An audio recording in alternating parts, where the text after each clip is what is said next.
नमस्कार साथियों, आपके अपने हिंदी भाषा यूट्यूब चैनल पर आपका स्वागत है। साथियों, जैसा कि हमने इससे पहले वाली वीडियो में भी जो हिंदी साहित्य का आदिकाल था उससे संबंधित महत्वपूर्ण प्रश्नों पर चर्चा की थी। अगर आपने उनको नहीं देखा है तो पहले उस वीडियो को आप देख लेना आपके लिए बहुत ही ज़रूरी है, क्योंकि ये जो वीडियो है हिंदी साहित्य का इतिहास, ये किसी भी कॉम्पिटिटिव एग्जाम की दृष्टि से बहुत ही महत्वपूर्ण प्रश्न रहते हैं। तो आज की इस वीडियो में हम करने वाले हैं हमारा जो भक्ति काल है यानी जो मध्यकाल है उसका पूर्व मध्यकाल को हम आज चर्चा उस पर करेंगे। पूर्व मध्यकाल का नाम भक्ति काल भी है। तो चलिए शुरुआत करते हैं। अगर ये जानकारी साथियों आपको अच्छी लगे तो अपने साथियों के साथ शेयर करें, वीडियो को लाइक करें और चैनल पर आप पहली बार आए हैं तो इसे सब्सक्राइब कर लें। चलिए शुरुआत करते हैं। जैसा कि नाम लिखा गया ऊपर आपको दिखाई दे रहा है, भक्ति काल का समय है 1350 से 1650 ईस्वी। ये भी क्वेश्चन बड़े ही इम्पोर्टेंट रहेंगे। भक्ति काल का समय 1350 ईस्वी से 1650 ईस्वी माना जाता है। भक्ति काल को हिंदी साहित्य का स्वर्ण काल कहा जाता है। भक्ति काल के उदय के बारे में सबसे पहले जॉर्ज ग्रियर्सन ने मत व्यक्त किया। वे इसे ईसाइत की देन मानते हैं। जॉर्ज ग्रियर्सन भक्ति काल को किसकी देन मानते हैं? ईसाइत की देन मानते हैं। ताराचंद के अनुसार भक्ति काल का उदय अरबों की देन है। ताराचंद जी ने क्या कहा है कि जो भक्ति काल है वो अरबों की देन है। रामचंद्र शुक्ल के अनुसार देश में मुसलमानों का राज्य प्रतिष्ठित हो जाने पर हिंदू जनता के हृदय में गौरव, गर्व और उत्साह के लिए वह अवकाश न रह गया। उसके सामने ही उनके देव मंदिर गिराए जाते थे, देव मूर्तियाँ तोड़ी जाती थी और पूज्य पुरुषों का अपमान होता था और वे कुछ भी नहीं कर सकते थे। और ऐसी दशा में अपनी वीरता के गीत न तो वे गा ही सकते थे और न ही बिना लज्जित हुए सुन ही सकते थे। अपने पौरुष से हरात जाति के लिए भगवान की शरणागति में जाने के अलावा और कोई दूसरा मार्ग क्या था? भक्ति का जो सोता दक्षिण की ओर से धीरे धीरे उत्तर भारत की ओर पहले से ही आ रही थी, उसे राजनीतिक परिवर्तन के कारण सुनने पड़ते हुए जनता के हृदय में फैलने का पूरा स्थान मिला। तो जी, ये रामचंद्र शुक्ल जी की जो पंक्तियां हैं ये कहना चाहती हैं कि उस समय जो हमारे भक्ति काल में जो समय हमारा है उस समय के दौरान हमारे देश पर मुसलमानों ने भयंकर अपना आतंक फैलाया हुआ था और उस अवस्था में जो भारतीय थे उनका सामना करते हुए भी बड़े ही दुखी थे। तो दुखी मन से उन्होंने ईश्वर की शरण ली और ईश्वर की शरण के दौरान उन्होंने भक्ति काल का जन्म हुआ। अब देखिए इसमें आगे हजारी प्रसाद द्विवेदी जी ने क्या कहा है भक्ति काल के बारे में। मैं तो जोर देकर कहना चाहता हूँ कि अगर इस्लाम नहीं आया होता तो भी साहित्य का 12 आना वैसा ही होता जैसा आज है। ये किसके विचार हैं? हजारी प्रसाद द्विवेदी जी के। बौद्ध तत्ववाद जो निश्चित रूप से ही बौद्ध आचार्यों की चिंता देन था, मध्य युग के हिंदी साहित्य के उस संग को अपनाना निश्चित पदचिन्ह छोड़ गया है, जिसे संत साहित्य का नाम दिया गया है। मैं जो कहना चाहता हूँ वह यह है कि बौद्ध धर्म क्रमशः लोक धर्म का रूप ग्रहण कर रहा था और उसका निश्चित चिन्ह हम हिंदी साहित्य में पाते हैं। समरगत भक्ति आंदोलन का उदय ग्रियर्सन व ताराचंद के लिए बाह्य प्रभाव, शुक्ल के लिए बाहरी आक्रमण की प्रतिक्रिया और द्विवेदी जी के लिए भारतीय परंपरा का स्वतः स्फूर्त विकास था। भक्ति आंदोलन की शुरुआत दक्षिण में हुई। भक्ति आंदोलन सबसे पहले कहाँ शुरू हुआ? दक्षिण में, और उसके बाद पुरस्करकर्ता आल्वर भगत थे। बाद में वैष्णव आचार्यों रामानुज, निम्बारक, मध्वाचार्य, विष्णु स्वामी ने भक्ति को दार्शनिक आधार प्रदान किया। दार्शनिक विवेचन द्वारा पुष्टि पाकर दक्षिण भारत में भक्ति की बहुत उन्नति हुई और दक्षिण से चले हुए भक्ति की लहर 13वीं सदी में महाराष्ट्र पहुँची। दक्षिण से चलकर ये महाराष्ट्र आई। तदंतर यह उत्तर भारत में पहुंची। उसके बाद उत्तर भारत में भक्ति आंदोलन के सूत्रपात का श्रेय रामानंद को है। उत्तर भारत में दक्षिण भारत से भक्ति आंदोलन को लाने का श्रेय किसको है? रामानंद को है। एक पंक्ति भी इनकी बड़ी प्रसिद्ध रही है, भक्ति द्राविड़ उपजी लाए रामानंद। रामानंद ने उत्तर भारत में भक्ति को जन जन तक पहुंचाया, इसे लोकप्रिय बनाया है। तो बहुत ही महत्वपूर्ण तथ्य है, इस पर ध्यान बनाए रखें। जानकारी आपको अच्छी लगे तो इसे शेयर जरूर करें। भक्ति आंदोलन का स्वरूप देशव्यापी था।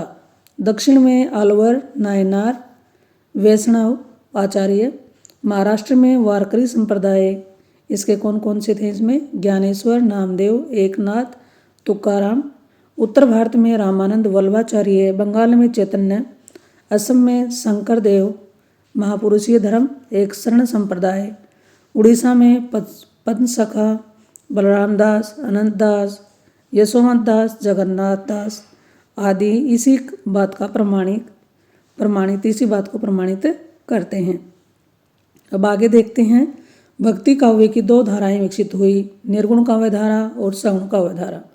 निर्गुण काव्य धारा की दो शाखाएं निकली, ज्ञानाश्रयी शाखा और दूसरी संत काव्य, या इसको प्रेमाश्रयी शाखा या सूफी काव्य भी बोल देते हैं। संत काव्य के प्रतिनिधि कवि माने जाते हैं कबीर, और सूफी काव्य के प्रतिनिधि कवि कौन है? जायसी, मलिक मोहम्मद जायसी। आगे है चलते हैं, सगुण काव्य धारा। सगुण काव्य धारा की दो शाखाएं विकसित हुई, कृष्णाश्रयी शाखा या कृष्ण भक्ति काव्य, दूसरा रामाश्रयी शाखा या राम भक्ति काव्य। कृष्णाश्रयी शाखा का एक नाम क्या है? कृष्ण भक्ति का शाखा, दूसरी रामाश्रयी शाखा, इसका नाम क्या है? राम भक्ति काव्य। तो कृष्ण भक्ति काव्य के प्रतिनिधि कवि माने जाते हैं सूरदास, व राम भक्ति काव्य के प्रतिनिधि कवि माने जाते हैं तुलसीदास। अब देखिए इसमें कौन कौन सी काव्य कृतियाँ रही हैं। प्रबंधात्मक काव्य कृतियाँ देखिए पहले कौन कौन सी हैं। प्रबंधात्मक पद्मावत है और रामचरितमानस है। चलिए इसमें आगे चलते हैं। मुक्तक काव्य कृतियाँ कौन कौन सी हैं इनमें? मुक्तक में गीतावली है, कवितावली है, कबीर के पद हैं। कबीर की रचनाओं में साधनात्मक रहस्यवाद मिलता है, जबकि जायसी की रचनाओं में भावात्मक रहस्यवाद मिलता है।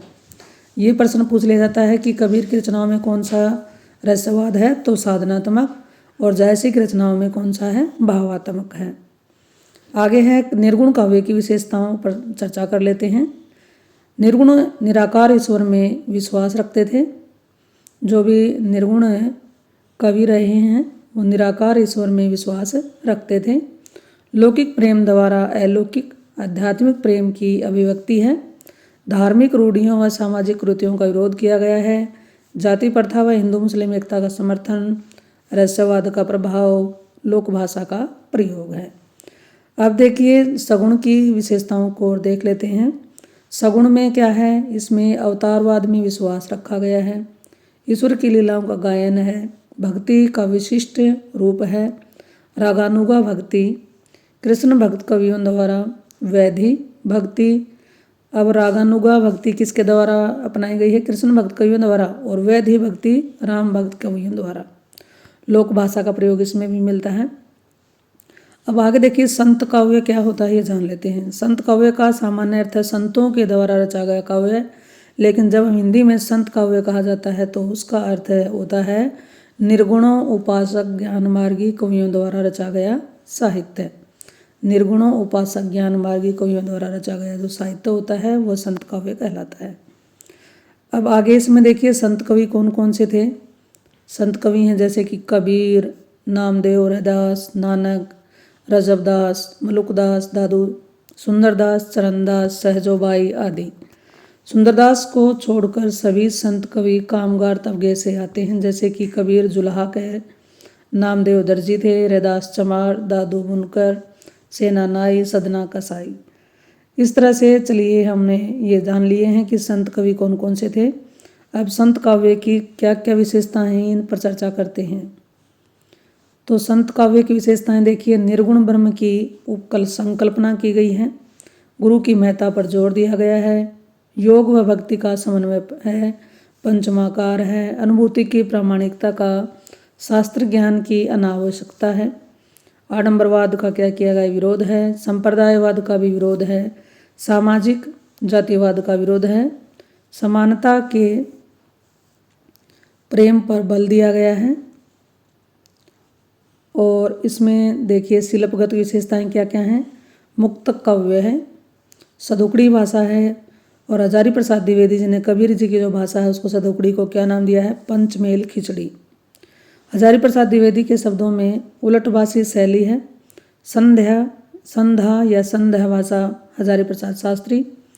पौराणिक संदर्भों में वह हठयोग से संबंधित मिथकीय प्रयोग का सहारा लिया गया है। प्रतीकों का भरपूर प्रयोग किया गया है। बोली के ठेठ शब्दों के प्रयोग के कारण हजारी प्रसाद द्विवेदी ने कबीर को वाणी का डिक्टेटर कहा है। हजारी प्रसाद द्विवेदी ने कबीर को क्या कहा है, वाणी का डिक्टेटर, क्योंकि बोली के ठेठ शब्द थे। इसमें आम बोलचाल की भाषा के शब्दों का प्रयोग ज़्यादा देखने को मिलता है। प्रेम आख्यानक काव्य की क्या क्या विशेषताएं हैं ये देखते हैं। चलिए, प्रेम आख्यानक काव्य का पहले अर्थ देखिए, क्या अर्थ होता है इसका। इसका अर्थ है जायसी आदि निर्गुणों उपासक प्रेम मार्गी सूफी कवियों द्वारा रचित प्रेम कथा काव्य। प्रेम आख्यानक काव्य को प्रेम आख्यान काव्य, प्रेम कथानक काव्य, प्रेम काव्य या प्रेम मार्गी काव्य या सूफी काव्य आदि नामों से भी पुकारा जाता है। तो देखिए, प्रेम आख्यान के अनेक नाम आए हैं, तो बड़े ही इंपॉर्टेंट क्वेश्चन बन रहे हैं। इन पर अपना ध्यान बनाए रखें। वीडियो अच्छी लगे तो ज़्यादा से ज़्यादा शेयर करते रहें। प्रेम आख्यानक काव्य की विशेषताएं बताई गई हैं, यानी सूफी काव्य की कौन सी विशेषताएं हैं। विषय वस्तु कथा वस्तु का प्रयोग किया गया है। अवान्तर और गौण प्रसंगों की भरमार व काव्येतर विषयों का समावेश है। विभिन्न तरह के पात्र हैं। प्रेम का आधिक्य है। काव्य रूप क्या है, कथा काव्य है। दवंदात्मक काव्य शिल्प, लोक कथा व शिष्ट कथा का मेल है। काव्य भाषा क्या रही है, अवधि रही है। कथा रूपक या प्रतीक काव्य लिया गया है। वियोग श्रृंगार या विरह श्रृंगार का अधिक महत्व दिया गया है। पद्मावत के एक अंश में जैसे आपको दिखाया गया वियोग श्रृंगार दिखाया जाएगा। नागमती का विरह वर्णन बताया गया है, को हिंदी साहित्य की अमूल्य निधि कहा गया है।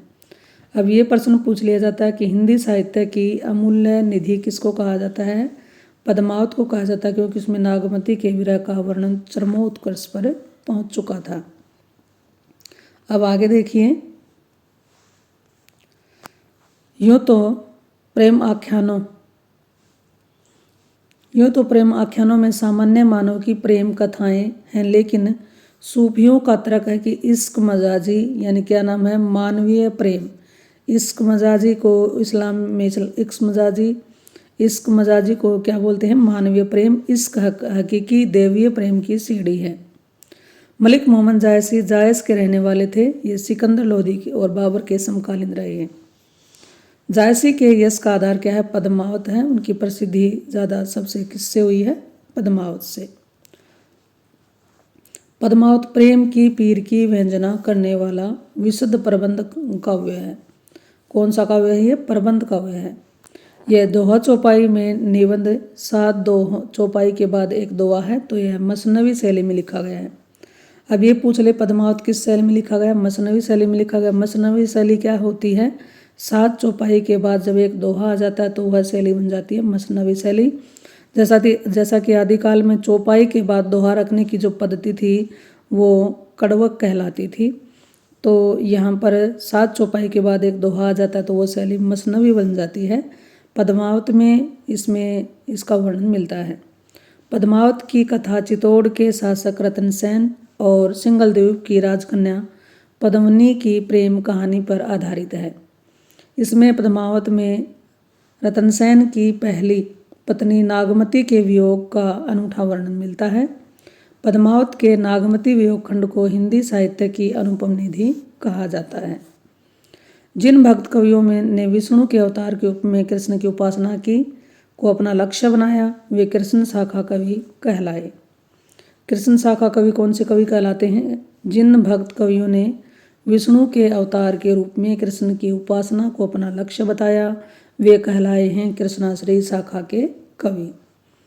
मध्य युग में कृष्ण भक्ति का प्रचार ब्रजमंडल में बड़े उत्साह और भावना के साथ हुआ। इस ब्रजमंडल में कई कृष्ण भक्ति संप्रदाय सक्रिय थे।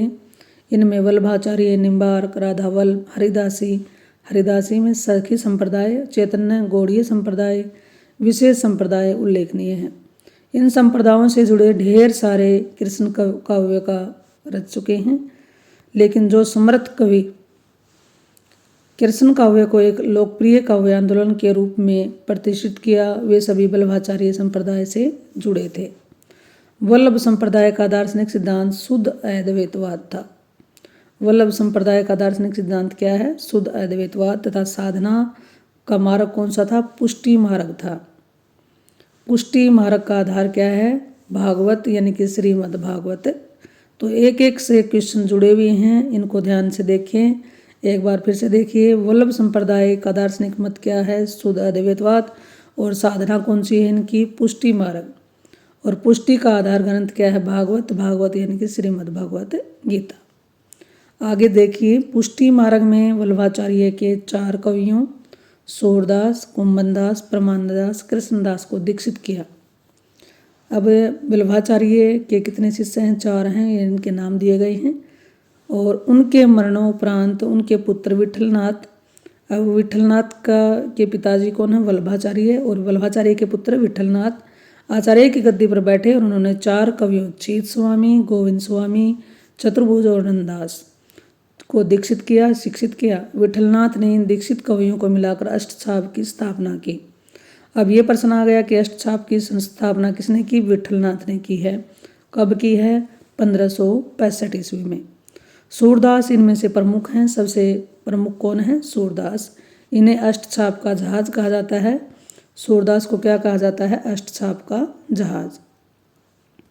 आगे हैं, निम्बार्क संप्रदाय से जुड़े कवि थे श्री भट्ट, हरिव्यास देव। राधावल्लभ संप्रदाय से संबंधित कवि हित हरिवंश। हरिदासी संप्रदाय की स्थापना स्वामी हरिदास ने की और वे ही इस संप्रदाय के प्रथम और अंतिम कवि थे। चैतन्य संप्रदाय से संबंध कवि गदाधर भट्ट थे। कृष्ण भक्त कवि संप्रदाय निरपेक्ष थे, जैसे मीरा, रसखान। इन्होंने किसी संप्रदाय विशेष का सहारा नहीं लिया। कृष्ण भक्ति काव्यधारा एक ऐसी धारा थी जिसमें सबसे अधिक कवि शामिल हुए थे। कौन सी काव्यधारा में सबसे अधिक कवि शामिल हुए थे? कृष्ण भक्ति काव्यधारा में। कृष्ण भक्ति काव्यधारा की विशेषताएं क्या हैं? कृष्ण के ब्रह्म रूप का चित्रण है, बाल लीला और वात्सल्य वर्णन है, श्रृंगार चित्रण है, नारी मुक्ति है, समानता पर बल दिया गया है, आश्रयताओं का विरोध किया गया है, लोक संस्कृति पर बल है, लोक संग्रह है, काव्य रूप, मुक्तक काव्य की प्रधानता इसमें देखने को मिलती है। काव्य भाषा इसमें क्या रही है? ब्रज भाषा रही है। और ये रहे हैं इसकी रचनाएं, गेय पद इसमें परंपरा रही है। माता पिता की जो ममता अपने संतान पर बरसती है उसे वात्सल्य कहते हैं। सूर वात्सल्य चित्रण के लिए विश्व में अन्यतम कवि माने जाते हैं सूरदास जी। इसीलिए इन्हें वात्सल्य रस का सम्राट भी कहा जाता है। इन्हीं के कारण रसों के अतिरिक्त वात्सल्य का एक रस के रूप में मान्यता मिली है। वात्सल्य रस सूरदास के कारण ही इसमें रसों में शामिल किया गया है। आचार्य रामचंद्र शुक्ल की राय है, यद्यपि तुलसी के समान सूर का काव्य क्षेत्र इतना व्यापक नहीं कि उसमें जीवन की भिन्न भिन्न दशाओं का समावेश हो, पर जिस परिमित पुण्य भूमि में उनकी वाणी ने संचरण किया उसका कोई कोना अछूता न छूटा। श्रृंगार और वात्सल्य के क्षेत्र में जहाँ तक उनकी दृष्टि पहुँची वहाँ तक किसी और कवि की नहीं पहुँची है। ये रामचंद्र शुक्ल की पंक्तियाँ सूरदास जी के बारे में हैं। इन दोनों क्षेत्रों में महाकवि ने मानो औरों के लिए कुछ छोड़ा ही नहीं है। ये वात्सल्य और श्रृंगार रस के बारे में सूरदास जी के बारे में बताया गया है। भक्ति आंदोलन में कृष्ण काव्यधारा ही एकमात्र ऐसी धारा है जिसमें नारी मुक्ति का स्वर मिलता है। कौन सी एकमात्र काव्यधारा जिसमें नारी मुक्ति का स्वर मिलता है? कृष्ण भक्ति काव्यधारा। इनमें सबसे प्रखर स्वर मीराबाई का है। मीरा अपने समय के सामंती समाज के खिलाफ एक क्रांतिकारी स्वर है। जिन भक्त कवियों ने विष्णु के अवतार के रूप में राम की उपासना को अपना लक्ष्य बनाया वे रामाश्रयी शाखा के कवि कहलाए। कुछ उल्लेखनीय राम भक्त कवि रामानंद है, अगरदास, ईश्वरदास, तुलसीदास, नाभादास, केशवदास, नरहरिदास आदि हैं। राम भक्ति काव्यधारा के सबसे बड़े प्रतिनिधि कवि किसको मानते हैं? तुलसीदास जी को हैं। जैसे कृष्ण भक्ति के क्या हैं? सूरदास। राम भक्त कवियों की अपेक्षाकृत संख्या कम है। कम संख्या होने के कारण सबसे बड़ा कारण है तुलसीदास का बरगदमयी व्यक्तित्व। यह सवर्णवादी काव्यधारा है, इसलिए यह उच्च वर्ण में ज़्यादा लोकप्रिय हुआ है। राम भक्ति काव्य की विशेषताएं कौन कौन सी हैं? राम का लोकनायक रूप, लोकमंगल की सिद्धि, सामूहिकता पर बल, समन्वयवाद, मर्यादावाद, मानवतावाद, काव्य रूप, प्रबंध व मुक्तक दोनों शैलियाँ हैं। काव्य भाषा मुख्यतः अवधि रही है। दार्शनिक प्रतीकों की बहुलता पाई जाती है। राम भक्ति काव्यधारा आगे चलकर रीतिकाल में मर्यादावाद की लीक छोड़कर के रसिकोपासना की ओर बढ़ जाती है। तुलसी का सारा काव्य समन्वय की विराट चेष्टा है। यह पंक्ति किसकी है? हजारी प्रसाद द्विवेदी जी की पंक्ति है, बड़ी ही इम्पोर्टेंट है। भारतवर्ष का लोकनायक वही हो सकता है जो समन्वय करने का अपार धैर्य लेकर आया हो। ये पंक्तियाँ भी इन्हीं की हैं, हजारी प्रसाद द्विवेदी जी की। तो साथियों, ये ज़रूर बताना ये जानकारी आपको कैसी लगी। आपके लिए बड़ी ही इम्पोर्टेंट है, तो इसे अपने साथियों के साथ ज़रूर शेयर करें। अगर वीडियो अच्छी लगे तो लाइक करें। चैनल पर पहली बार आए हैं तो इसे सब्सक्राइब कर लें। फिर मिलते हैं एक ऐसी ही नई वीडियो, नई जानकारी के साथ। Thank you.